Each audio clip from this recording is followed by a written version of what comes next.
పిసినారి కోడలు ఒంటిపూట భోజనం. కాంతం కుటుంబం డబ్బులకి ఆస్తులకి ఏ లోటు లేకుండా నడిచిపోతున్న కుటుంబం. అంత ఐశ్వర్యం ఉన్నా కూడా కాంతంలో ఇంత కూడా ఆడంబరాలు హెచ్చుతగ్గులు లేకుండా చాలా సాధారణంగా జీవించే మనిషి ఆమె. అందుకే పెళ్లి వయసు వచ్చిన తన కొడుక్కి ఒక మధ్యతరగతి ఇంట్లో పిల్లను వెతికింది. ఆ విషయంగా కాంతం భర్త గోపాలం ఒకరోజు తన భార్యతో, కాంతం, నిన్నొక మాట అడుగుతానే, ఏమనుకో కదా? ఓయబ్బో, పెళ్ళైన 40 ఏళ్ల తరువాత ఈ అబ్బాయికి పెళ్ళాం ఏదైనా అనుకుంటదా అనే ఆలోచన వచ్చిందా? అడగండి, ఏమడుగుతారు? అబ్బా, ఇది వేళాకోళాలకి సమయం కాదే. కాంతం, నేనేమంటున్నానో వినో. సరే సరే, అడగండి, ఏమడుగుతారు? అది కాదే, మనకిప్పుడు ఏ లోటు లేదు కదా. మన అబ్బాయికి మన హోదాకి తగ్గట్టు ఏ డబ్బున్న పిల్లనో చూడకుండా ఆ పిల్ల ఎవరూ? అదే కవిత. ఆ అమ్మాయిని చూసావేంటే? ఆ పిల్ల కాస్త పిసినారని విన్నాను. అలాంటి పిల్లని ఏరుకోరి సామాన్యమైన ఇంటి నుండి మన కోడలుగా తేవడం అవసరం అంటావా? చెప్పు. ఈ విషయంలో అబ్బాయి అభిప్రాయం కూడా ఒకసారి కనుక్కుంటే బావుండేదేమో. అయ్యా ముసలయ్య గారు, మీరనుకున్నట్టు ఏమీ లేదు. నా కొడుకు నేను ఏది చేసినా సమర్థిస్తాడు. అలా అని నేనేమీ కాని పని చెయ్యడం లేదయ్యా బాబూ. మా పెద్దలు చెప్పిందే చేస్తున్నాను. కూతుర్ని ఉన్నింట్లో ఇచ్చుకో, కోడల్ని లేనింట్లో ఇచ్చుకో అని అన్నారు కదా. మనకెలాగో కూతురు లేదు కనుక గొడవే లేదు. ఇంక ఈ అమ్మాయి వాళ్ళు లేనివాళ్ళైతే కాని అంతా తీసి పాడేసిన వాళ్ళు కాదులేండి. మనతో పోల్చుకుంటే లేనివాళ్ళంతే. అయినా ఆ పిల్లది పీసినారితనం కాదులేండి. సామాన్యమైన కుటుంబంలో పుట్టి పెరిగిన పిల్ల కదా. అందుకే కాస్త పొదుపు పద్ధతులు తెలుసుంటాయి. కాని గోరంతలు కొండంతలు చేసి చెప్పే ఈ జనాల మాటలు మీ చెవిన పడుంటాయంతే. మొండివాడు రాజుకన్నా బలవంతుడని ఊరికే అనలేదే ఆ పెద్దలు. సరే, ఆ పిల్లతోటే మనవాడు పెళ్లి చెయ్యాలని నువ్వు నిర్ణయానికి వచ్చేసావుగా. కానివ్వు, మధ్యలో నాకెందుకు? ఆ పడే తెప్పలేవో నువ్వే పడతావు అంటూ అక్కడి నుండి వెళ్ళిపోయాడు. ఈ విధంగా తను కావాలనుకుంటే ఏమి చేసైనా సాధిస్తుంది కాంతం. అలా అని పోని స్వార్థం ఉన్న మనిషేమీ కాదు తను. ఇంకా ఇంత పెద్ద చర్చ జరగటానికి కారణమైన పిల్ల, ఈ ఇంటికి రాబోయే ఆ కోడలి పిల్ల కథేంటో కూడా చూద్దాం పదండి. ఒక మధ్యతరగతి ఇంటి పిల్లైన కవితకి చిన్నతనంలో ఎప్పుడో వాళ్ల నాన్నమ్మ ఆఖరి దశలో ఉండగా చెప్పిన ఒక మాట బలంగా మనసులో నాటుకుపోవడం వల్ల ఆమె అలా పీనాసి ప్రవర్తనలోకి వచ్చేసింది. ఒకసారి కవిత తల్లి తన కూతురు దగ్గరకు వచ్చి, ఏమే కవిత, నీ పెళ్లి కోసము మీ అత్తగారు వాళ్ళు పెట్టిన ఆ ఖరీదైన చీర మీదికి ఏదో తక్కువ రకం బ్లౌజు కుట్టమన్నావంట ఆ దర్గీకి. ఆ చీరతో వచ్చిన బిట్టుకేమైందే? అమ్మా, నీకు జీవితం పరమార్థం తెలియటం లేదే. మన జీవితంలోకి ఆడంబరాలు వచ్చాయంటే అవి అనుభవిస్తూ ఉండటమే. మనం కోరి కోరి సామాన్యంగా బ్రతకడం వైపు వెళ్ళాలి. అదే జీవితం. ఇప్పుడు మా అత్తవాళ్ళిచ్చింది ఖరీదైన చీర కనుక దానిమీద అంతే ఖరీదైన బ్లౌజు వేసుకుంటే నానమ్మ సిద్ధాంతం వర్కౌట్ అవ్వదే. అందుకే అంత ఖరీదైన చీర మీదికి తక్కువ ఖరీదు బ్లౌజు బిట్టు వేసుకోవాలి. ఉన్నదాంట్లోనే లేనట్టుగా బ్రతకాలే. అదే మన జీవితం. ఏడ్చావులే, నీ దిక్కుమాలిన సిద్ధాంతాలు. ఉన్నప్పుడు లేనట్టు బ్రతకడమేంటి? అంతా మీ నానమ్మ పైత్యం వచ్చి చచ్చింది నీకు. అమ్మగారు పోయే ముందు ఆఖరి దశలో చెప్పిన ముక్కలు నీకు జీవన విధాలైపోయాయా? కాని పిల్లా, ఒక్క విషయం గుర్తుపెట్టుకో. మీ నానమ్మ ఆఖరి దశలో ఉన్నప్పుడు ఆమెకు మతిస్థిమితం సరిగ్గా లేదు అంటూ పనికొచ్చేదో పనికిరానిదో ఆ పిసినారి పిల్ల ప్రియ ఫాలో అయ్యే ఫిలాసఫీ మీద సెటైర్లు వేసింది ఆ తల్లి. ఇంకా అలాంటి ఆలోచనలు ఉన్న కవిత కాంతం లాంటి పెద్దింటికి కోళ్లయ్యాక ఆమె మొట్టమొదట తన అత్తగారితో ఒక మాట చెప్పింది. అత్తమ్మా, ఇక నుండి రోజూ నేను ఒంటిపూట భోజనం చేద్దామనుకుంటున్నానత్తమ్మా. చూడమ్మా కోడలా, ఇప్పటికే నువ్వు చాలా వీక్గా కనిపిస్తున్నావు. సరిపోని ఉపవాసమంటే ఏ వారానికొకసారో 2 సార్లో ఓకే, కాని నువ్వు రోజూ ఏకభుక్తమంటే ఎలా చెప్పమ్మా? అయినా మనకి ఏం లోటుంది? ఇప్పుడు నువ్వు ఒంటిపూట భోజనం చేయటము, ముక్కలు ముక్కడము ఎందుకు? నా మాట విని చక్కగా నీకు నచ్చింది వండించుకొని తిను, లేదా వండుకొని తిను. అయ్యో, మీకు మా నాన్నమ్మ ఫిలాసఫీ తెలిస్తే ఇలా మాట్లాడరత్తమ్మా. నాన్నమ్మ ఫిలాసఫీనా? అదేంటమ్మాయ్? మా నాన్నమ్మ చెప్పేది నాకు.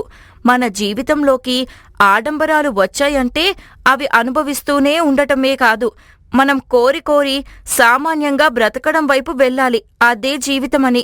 ఇప్పుడు దానికి దీనికి ఏం సంబంధముందమ్మా? ఉందత్తమ్మా. మీరు నన్ను ఒక మామూలు ఇంటి నుండి ఇంత పెద్ద ఇంటికి కోడలుగా తీసుకున్నారు అంటే నేను ఆశించకూడదనే పేదింటి నుండి కోడలయ్యాను కదా.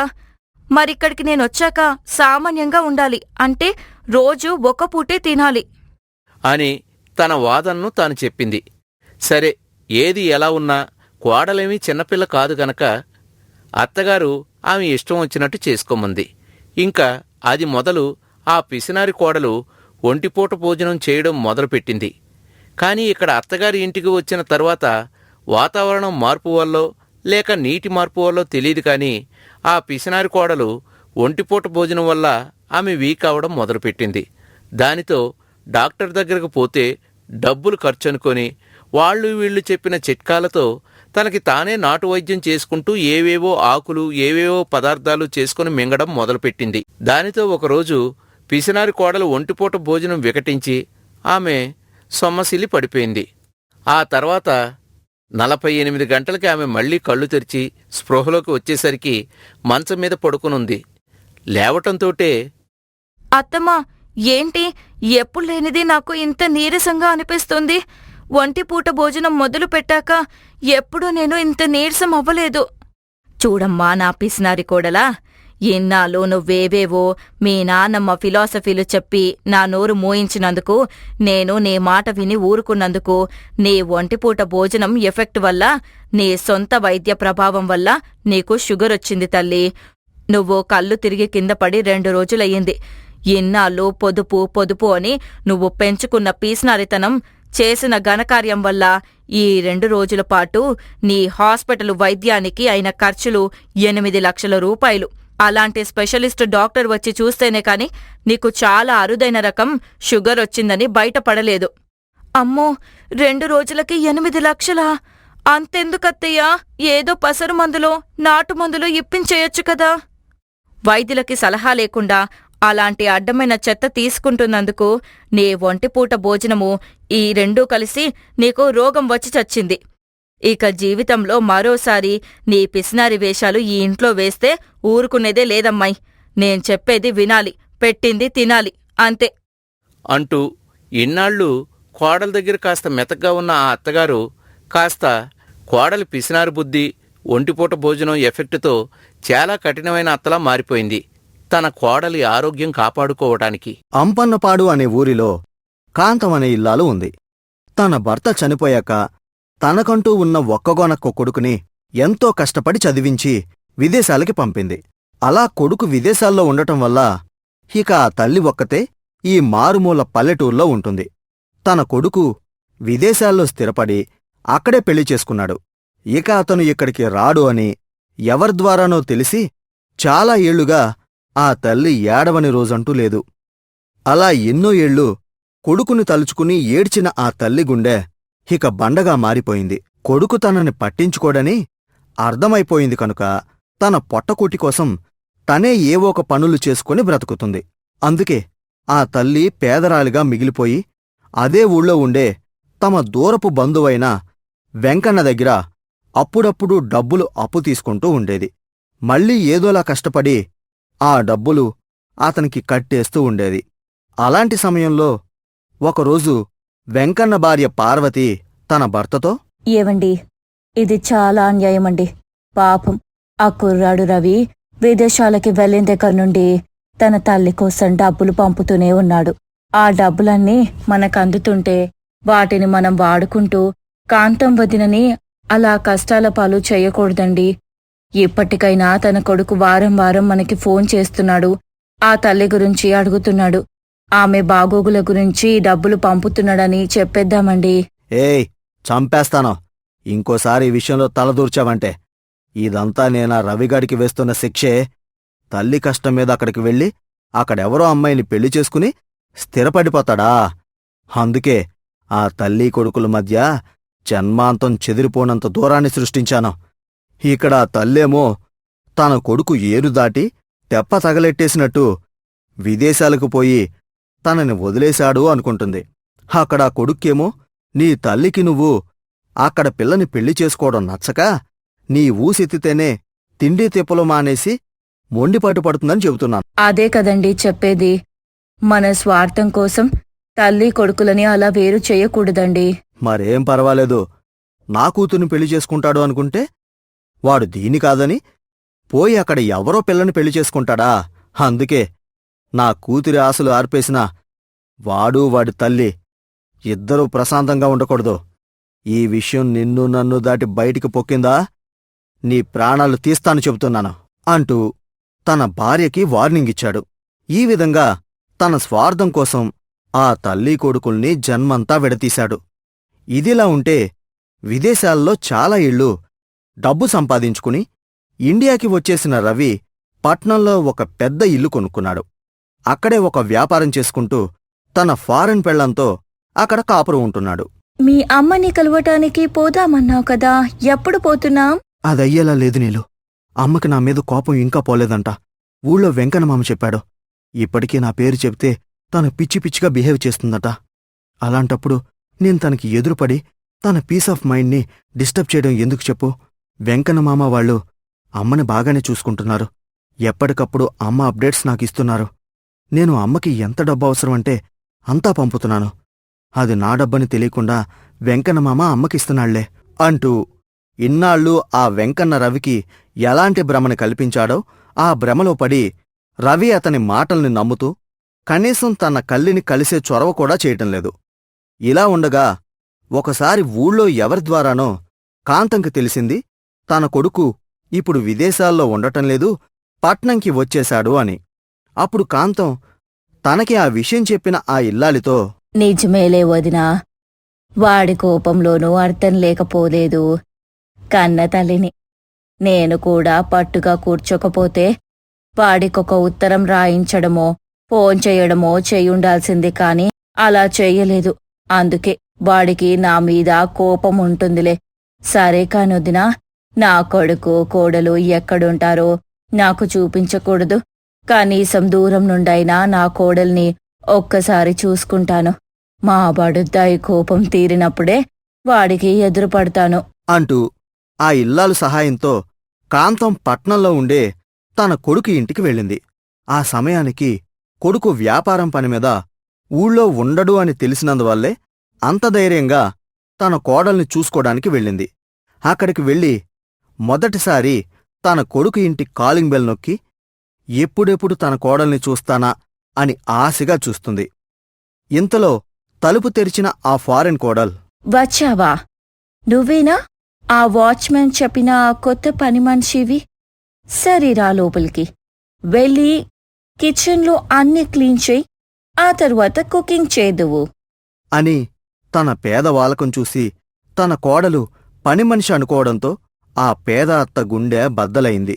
కాని ఏదోలాగా తన కొడుకు ఊరు నుండి వచ్చేవరకు తన కోడలతో ఉండటానికి ఇదే మార్గం అనుకుని, సరే అమ్మగారు, అన్ని పనులు చేసేస్తానమ్మా అంటూ ఆ ఇంటి పనిమనిషిలాగా తన కొడుకు ఇంట్లో ఫారెన్ కోడలికి సేవలు చేయసాగింది ఆ పేదత్త. ఒకరోజు కాంతం వండిన వంట తిని, కాంతం, నువ్వు వంటలు ఫ్యాంటాస్టిక్గా చేస్తున్నావు. ఎక్కడ నేర్చుకున్నావు? నేర్చుకోవడం ఏముందమ్మా, చిన్నప్పటి నుండి నా కొడుక్కి చేసి పెట్టడంతో అలవాటయ్యింది. ఓ, నీకొక సన్ కూడా ఉన్నాడా? Very good. వాడేం చేస్తాడు? సారీ, ఐ మీన్ అతనేం చేస్తాడు? నాకు తెలుగు అంతగా రాదు. తప్పు మాట్లాడితే నెవర్ మైండ్. పర్వాలేదులేండమ్మా, మీరు తృప్తిగా తినండి. మీకు ఏం కావాలన్నా చేసి పెడతాను. నైస్.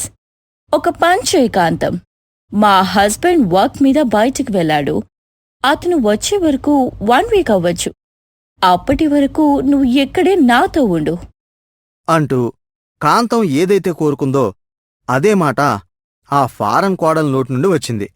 ఇంక ఒక్క వారం పాటు ఆ పేద అత్తగారు తన సేవలతో తన ఫారెన్ కోడల్ని సంతోషపరుస్తూ కోడల్ని కళ్ళారా చూసుకోవాలనుకున్న ముచ్చట తీర్చుకోసాగింది. అలా చూస్తూ వారం గడిచిపోయింది. చెప్పా పెట్టకుండా రవి ఇంటికొచ్చి చూస్తే ఇంట్లో తన తల్లి పని మనిషిలా తన భార్యకి సేవలు చేస్తూ కనిపించింది. అది చూసి షాకైన రవి, అమ్మా, ఏంటమ్మా ఇది? నువ్వేంటి ఇక్కడ పని మనిషేంటి అనేసరికి కాంతంకి ఏం బదులివ్వాలో అర్థం కాలేదు. అలాగే ఫారెన్ భార్య నీలు కూడా షాకయ్యి, Ravi, what do you say? ఈ పని మనిషి మీ అమ్మనా? స్టాప్ ఇట్ నీలు, అమ్మని పని మనిషి అంటావేంటి? చెప్పమ్మా, అసలు నువ్వు పని మనిషిగా రావడమేంటి? అసలు నువ్వు ఇలా ఉన్నావేంటి? నీకోసం వెంకన్నమామకి ప్రతిసారి డబ్బు పంపుతున్నాను. ప్రతి వారం నీ గురించి అడిగి తెలుసుకుంటూనే ఉన్నాను. నీకు నా మీద పీకల వరకు కోపం ఉందని చెప్తున్నాడు. నిన్న కూడా మామతో మాట్లాడితే అదే చెప్పాడు. Ravi, stop it. నువ్వు క్యాంప్ వెళ్ళిన తరువాత ఈవిడ మెయిడ్గా జాయిన్ అయ్యింది. We both went outside అనేసరికి అటు కాంతంకి కాని ఇటు రవికి కాని అసలు ఏమీ అర్థం కాలేదు. కాని ఒక్క విషయం వాళ్ళకి క్లారిటీ వచ్చింది. ఇన్నాళ్ళు ఈ తల్లి మీద ఆ కొడుక్కి కాని ఆ కొడుకు మీద ఈ తల్లికి కాని ఏ విధమైన కోపతాపాలు లేవు. అవన్నీ కేవలం ఒక స్వార్థం కోసం ఆ వెంకన్న సృష్టించినవే అని. అప్పుడు కాంతం, అవన్నీ పక్కన పెట్టరా రవి. ఎవరో ఏదో చెప్తే మాత్రం నువ్విన్నాళ్ళు కన్నతల్లికి దూరంగా ఉండటం సరైన పని అంటావా? నువ్వు ఏ పరిస్థితుల్లో అక్కడ పెళ్లి చేసుకున్నావో నాకు తెలీదు, కాని పెళ్ళయ్యాక ఒక్కసారైనా కోడలి పిల్లని ఇంటికి తీసుకురావాలని అనిపించలేదా? అసలు ఊర్లో ఆ వెంకన్న తప్ప మరో మనిషి లేడా నా బాగోగులు తెలుసుకోవడానికి? అంటూ తల్లి అడిగిన ఏ ప్రశ్నకి ఆ కొడుకు దగ్గర జవాబులేదు. అలాగే తను కూడా కొడుకు విషయంలో అనవసర పట్టుదల పట్టుకుని కూర్చున్నానని తను కూడా రియలైజ్ అయ్యింది. అప్పుడు ఆ ఫారెన్ కోడలు తన పేద అత్తతో, అత్తయ్య, నన్ను ఎక్స్క్యూజ్ చేస్తారు కదూ. మీరు పని మనిషి అనుకొని ఎన్ని రోజులు మిమ్మల్ని పేరుతో పిలిచాను. అన్ని పనులు మీతో చేయించాను. Really I'm very sorry. దాందేముందిలే అమ్మా, నువ్వు విదేశాల్లో పుట్టి పెరిగి కూడా సాటి మనుషుల పట్ల ఎంత మంచితనం చూపటం బాగుంది. నీలాంటి మంచి పిల్లని నాకు కోడలుగా తెచ్చాడు చూడు. వీడు చేసిన పనుల్లో ఇదొక్కటే సరైన పనమ్మా అంటూ ఇంక తన ఫారెన్ కోడల్ని దగ్గరికి తీసుకుంది. ఆ తర్వాత వెంకన్న చేసిన మోసాన్ని ఊరు పంచాయతీలో పెట్టి నిలదీశారు. ఆ తర్వాత అత్తగారి పేదరికం పారిపోయింది. ఫారెన్ కోడలు అత్తగారితో కలిసి ఆ పల్లెటూర్లో కాపురం పెట్టేసింది. మొత్తానికి కాంతం కుటుంబంలో అప్పటి వరకు ఉన్న కలతలన్నీ ఆ తర్వాత తీరిపోయాయి. వీరభద్రాపురం అనే ఊరిలో బసవమ్మ అనే ఇల్లాలు ఉంది. గల్ఫ్ దేశం వెళ్ళి అక్కడ కష్టపడి ఆమె భర్త డబ్బులు సంపాదించి ఇక్కడికి పంపుతుంటే బసవమ్మ ఇక్కడ తన కొడుకుని కూతురిని చూసుకుంటూ భర్త పంపిస్తున్న డబ్బుల్ని జాగ్రత్తగా ఖర్చు చేస్తూ వాళ్లకున్న అప్పులన్నీ తీర్చేసింది. ప్రస్తుతం పెళ్లి వయసు దాటిపోతున్న తన కొడుక్కి పెళ్లి సంబంధాలు వెతుకుతూ ఉంటుంది ఆవిడ. ఆ క్రమంలోనే దూరపు బంధువుల ద్వారా ఒక పల్లెటూరి సంబంధం వచ్చింది. ఆ పిల్లని ఖాయం చెయ్యాలా లేక మరికొంతకాలం వేరే ఏదైనా మంచి సంబంధం వచ్చే వరకు వేచి చూడాలా అనే మీమాంసలో ఉన్న బసవమ్మతో ఆమె కూతురు నందిని ఇలా అంటుంది. అమ్మా, అనవసరంగా ఉన్నవి లేనివి ఆలోచించి బుర్ర పాడు చేసుకోకు. ఇప్పటికే అన్నయ్య పెళ్ళికి చాలా లేట్ అయిపోయింది. దొరక్క ఇప్పుడు ఒక మంచి కుటుంబం, మంచి గుణం ఉన్న పిల్ల దొరికింది. అలాంటిది ఇప్పుడు ఆమె పల్లెటూరుదని, పెద్దగా చదువుకోలేదని నువ్వు అనవసరంగా ఈ సంబంధం వదులుకోవాలని చూడబాకు. నాకెందుకో అన్నయ్యకి ఈ అమ్మాయే సరైన జోడి అనిపిస్తుంది. అసలు పెళ్లి చేసుకుని ఇంటిని చక్కదిద్దుకుని నేర్పున్న పిల్లకి చదువుతో అంత పనేంటే నాకు తెలియక అడుగుతాను. మాట నిజమేలే, కుటుంబం మంచిది, పిల్లక వంట వార్పు అన్నీ వచ్చని, పిల్ల ఇంటిని కూడా చక్కదిద్దుకునే ఓర్పు నేర్పు ఉన్నాయని తెలిసాక నా పిచ్చితనం కాకపోతే చదువు విషయం అంత పట్టింపే ఉందిలే. ఒకవేళ ఉన్నా పిల్ల మన ఇంటికి వచ్చాక 4 అక్షర ముక్కలు నేర్పుదాం. త్వరగా అన్నయ్యకి పెళ్ళైతేనే కదా తర్వాత నీకు సంబంధాలు చూడాలి. సర్లే, వాళ్ళకి కబురు పెట్టేస్తాను. పిల్ల మాకు నచ్చింది, ఒక మంచి రోజు చూసుకొని మిగిలిన విషయాలు మాట్లాడుకుందామని అంటూ తన సందేహాలకు తనే జవాబు వెతుక్కుంది. ఈ విధంగా అన్నయ్య పెళ్లికి ఆలస్యం అయిపోతుందనే ఉద్దేశంతో పల్లెటూరి పిల్లే అయినా మంచి కుటుంబం నుంచి వచ్చే పిల్లైతే బావుంటుందని తల్లిని తొందరపెట్టింది. అలా బసవమ్మ కొడుకు విజయ్కి పల్లెటూరి పిల్ల వరలక్ష్మికి పెళ్లి జరిగిపోయింది. కొత్త కోడలు ఇంట్లో అడుగుపెట్టాక త్వరగానే అందరితోనూ కలిసిపోయింది. ఒకరోజు బసవమ్మ తన పల్లెటూరి కోడలతో ఇలా అంటుంది. అమ్మాయి వరాలు, నువ్వు వంట చక్కగా చేస్తున్నావు. కొద్దిగా నీలా వండడం నీ మరదల పిల్లకు కూడా నేర్పించమ్మా. దానికి వంట నేర్పాలని నేను ఎన్నో ఏళ్లగా అనుకుంటున్నా. ఎప్పటి వరకు పడనివ్వలేదు. మొండి ఘటం అది అని తన మనసులో మాట పల్లెటూరి కోడలతో చెప్పుకుంది. అప్పుడు పల్లెటూరి కోడలు వరలక్ష్మి ఇలా బదిలిస్తుంది. అయ్యో, అట్లా అంటావేంటత్తా? పాపం వదిన పట్నంలో చదువుకుంటుంది కదా, అందుకే వంట చేయడం ఇష్టం లేదేమో. సర్లే, ఇప్పుడు నాతో బాగానే ఉంటుంది కదా, నేను జాయిగా వంట నేర్పించేస్తాలే అంటూ అత్తగారికి మాటిస్తుంది. ఇక అది మొదలు ఆ పల్లెటూరి వదిన సిటీ మరదలు ఇద్దరు బెస్ట్ ఫ్రెండ్స్లా కలిసిపోయి అవకాశం దొరికినప్పుడల్లా ఆడుతూ పాడుతూ పనులు చేసుకునేవారు. బిడ్డొచ్చిన వేళ గొడ్డొచ్చిన వేళ అన్నట్టు పైసా పైసా కూడబెట్టి ఏనాడో బసవమ్మ కొన్న ఒక భూమికి ఇప్పుడు మంచి ధర పలకటంతో వాళ్ల స్థితిగతులు కూడా మారిపోయాయి. వాళ్ళిప్పుడు బాగా స్థితిపరులయ్యారు. అంత స్థితి వచ్చినా కూడా ఆ వదినా మరదళ్ల ప్రేమల్లో ఏ లోపం లేదు.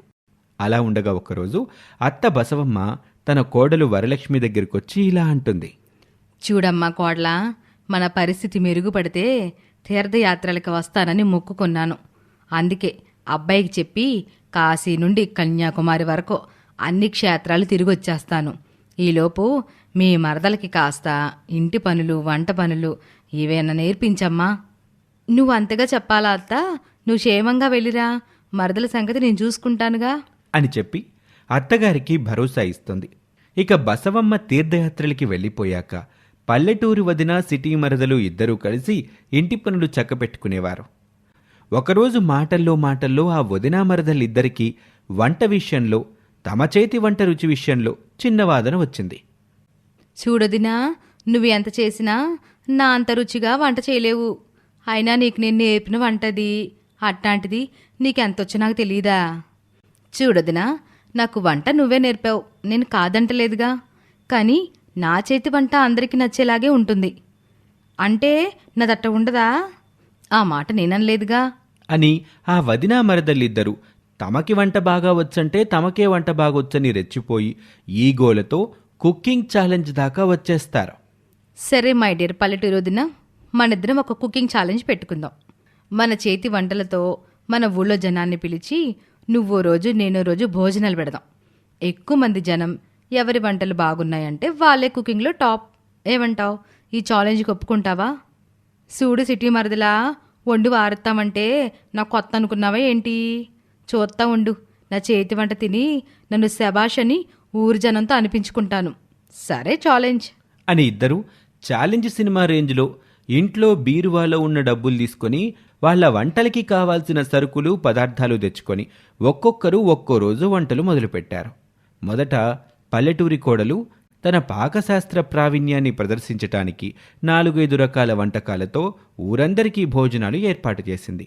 ఎప్పుడూ లేంది ఊరి జనమందరికీ కడుపు నిండా భోజనాలు పెట్టడం, పైగా అది ఇద్దరు ఆడవాళ్ల మధ్య పోటీ అని తెలిసాక ఊరి జనానికి కూడా ఉత్సుకత బాగా పెరిగిపోయింది. అందుకే పనులన్నీ మానేసుకొని మరీ పనిగట్టుకుని పల్లెటూరి వదిన భోజనాలు పెట్టిన రోజు వచ్చి తిని వెళ్లారు.